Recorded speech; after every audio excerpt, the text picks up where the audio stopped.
Oh, so hear me out, bro. Don't mind the mess in the background, right? I got laundry right there on like the couch or the sofa right there. Do not mind that mess, okay? None of your business, anyways.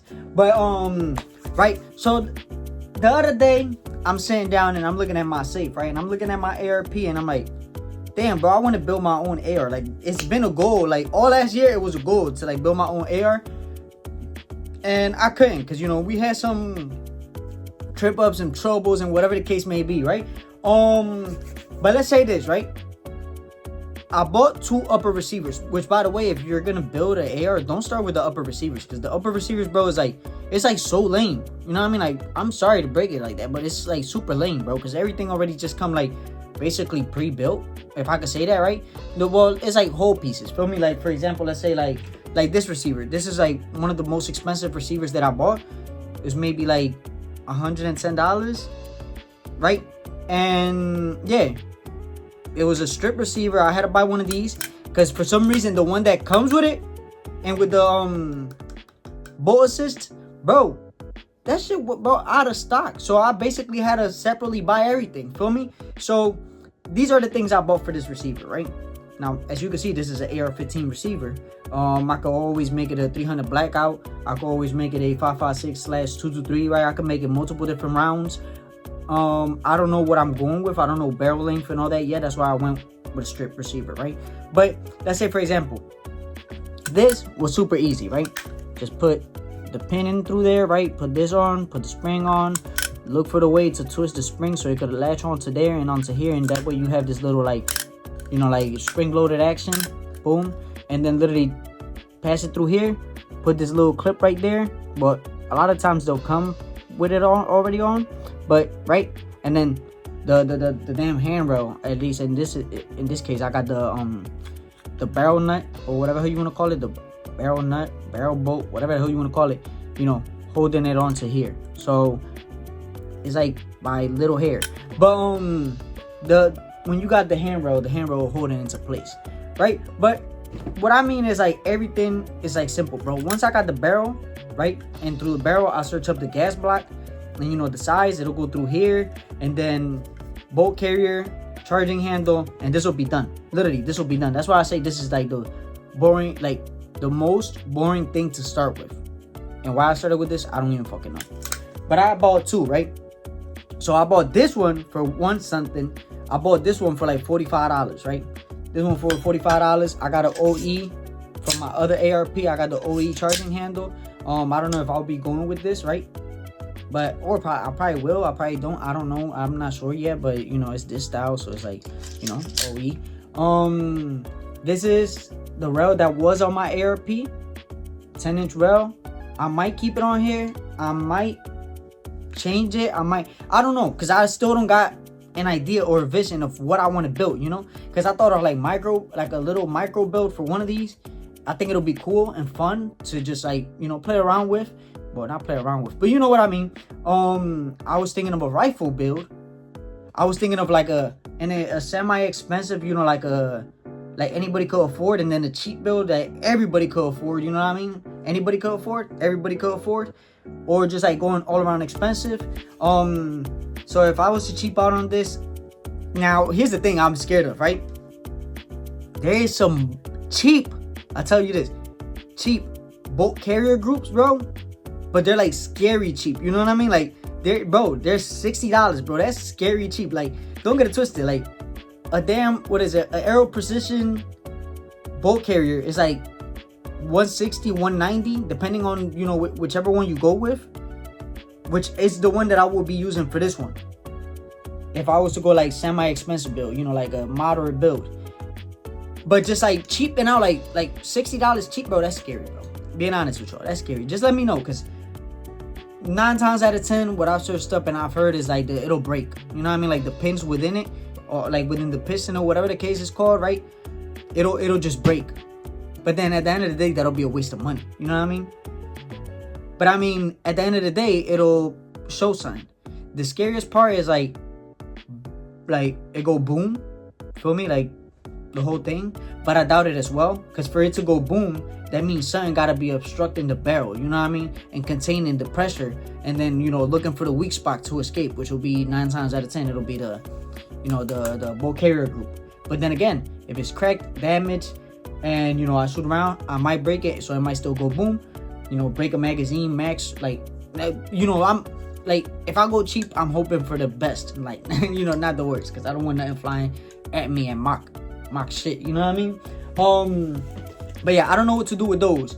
I want y'all to let me know what type of builds I should go for, or I was thinking like a little honey badger style build with this.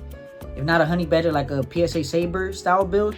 Whatever the case may be, I feel like this color, this is a burnt bronze, and I feel like it's beautiful color, bro. And in my opinion, it's a beautiful color. Let me know what colors I should go with, like, cause the PSA Saber and the honey badger, they're like, you know, they got bronze in them, but I want my own twist to it. I'll figure it out. For me, I'll figure it out. I'll just sit down and I'll look at a couple joints and I'll figure it out, right? Okay, so this right here is my ARP. This is my DTI. My 7.5 inch DTI ARP Chamberlain 5.56/223. Right now I'm running a KAK blast can. Is a 2.5 inch blast can. Magpul hand stop. Monstrum Cyborg 1x20 red dot, which is a real affordable red dot. And by the way, that's another reason that if you're an old viewer, you remember I had backup sights, right? Bro, this sight has been working perfectly fine. So this is somewhat of a moderate build as well, by the way. I think this was like $30-$40. Then this right here was like $20, $20-$30. Monstrum red dot was like $100-$120. Let me Strike Industries charging handle, real smooth, has been working perfectly fine. I got a lip to it, you know, right here for those that look for them little details, because supposedly I've heard that when they have the lip, you know, they help, you know, spread the gas out and not be all up in your face, even though your face is still right there, you know what I mean? But it avoided compared to one that like this one that's more like of a flat, you know what I mean? So it'll push right towards you. But I mean, damn. But yeah, so Magpul, KAK, Monstrum Cyborg, Strike Industries charging handle, UTG buffer, SBA3 or SBA4. I keep forgetting, bro. I always forget this shit.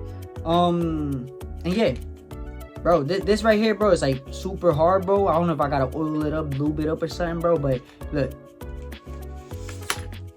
like but you gotta apply force. But at the end of the day, I don't complain about it for the simple fact that some people have problems with their braces and stocks on certain buffer tubes wiggling around and, you know, like becoming loose, so they end up putting like duct tape or, you know, scotch tape or whatever the case may be to make it, you know, have a little bit more friction play to it. Like it'll like wobble in the buffer. Like this one got no play at all. Like what you hear right there is the upper receiver and the lure. Like that's all. So here we got Strike Industries push pins. Nothing crazy. I think these were like $20-$30. Like I just replaced them because my cousin had an accident where his push pins, you know, they came off. My push pins, they were actually good. Like I never had a problem while firing my firearm. But I was like, why not just like, you know, get a little upgraded version or whatever the case may be. You know, Strike Industry is not the most expensive brand, but they're also not the worst brand, you know what I mean? So I went with Strike Industries.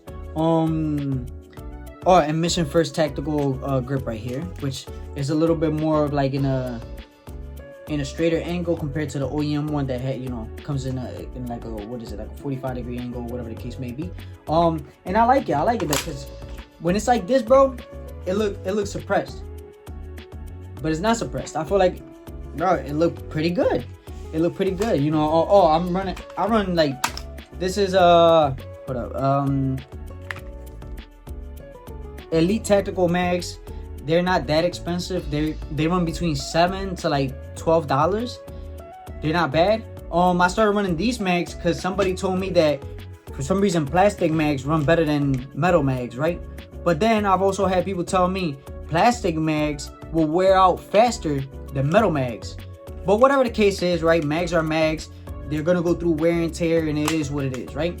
Stuff that I still have to upgrade on this firearm would be the bolt carrier. That as of right now, I'm not worried about because this bolt carrier has been treating me great. I keep it clean. So, you know, the maintenance on it is like A1. Like, I'm really keeping that bolt clean and oiled up and lubed up, and, you know, everything has been running perfectly. I never had a misfire, a jam, or whatever a jam, a dud, or whatever the case may be with this firearm. Like, well, if I had a dud anyways, it'll be like a dud round, which you go 9 times out of 10 blame the ammo. But I mean, yeah, I don't have no problem with this. Like, if I pull the trigger, it's gonna shoot. You know what I mean? I know we're empty, but just double checking. Boom. Trigger. I wanted to upgrade the trigger. I still want to upgrade the trigger, but at the end of the day, bro, this trigger's so smooth, bro. Like, bro, like this trigger, like, bro, it's not, like, it looked like it was hard right there, right? Like, it looked like it was like a hard pull, like.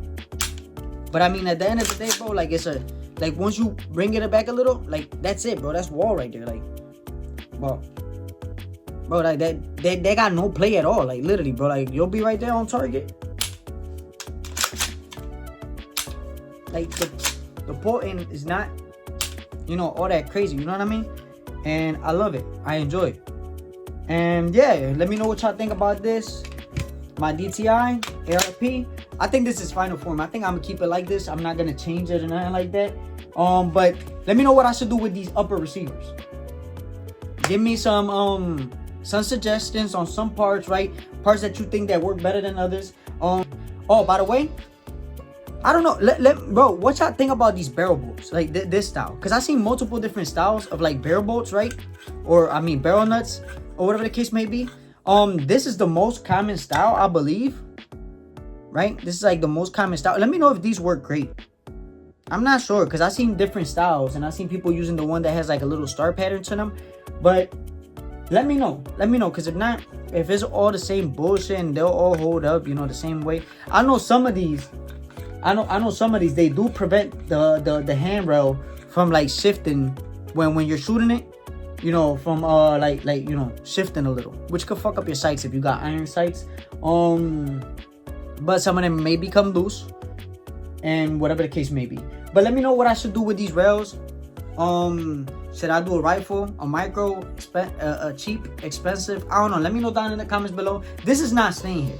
This was me just showing my wife how this worked, where it's like, you know, I could keep this lure as of right now, build these up, and, you know, just swap it out and run them through, and then get the lures, and then, you know, building individual firearms.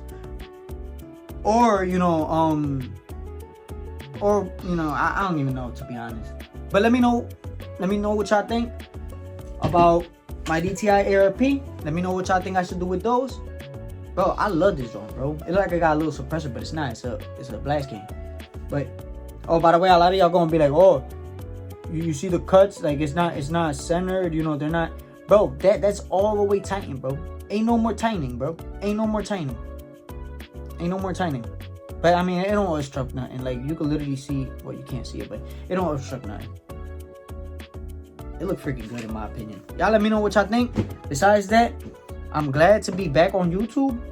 I'm glad to, you know, still do this, and I'm, you know, I wanna come up with more this 2026. But besides that, I'll catch y'all later. Y'all stay safe, be careful, stay strapped and get clapped, and may God bless y'all.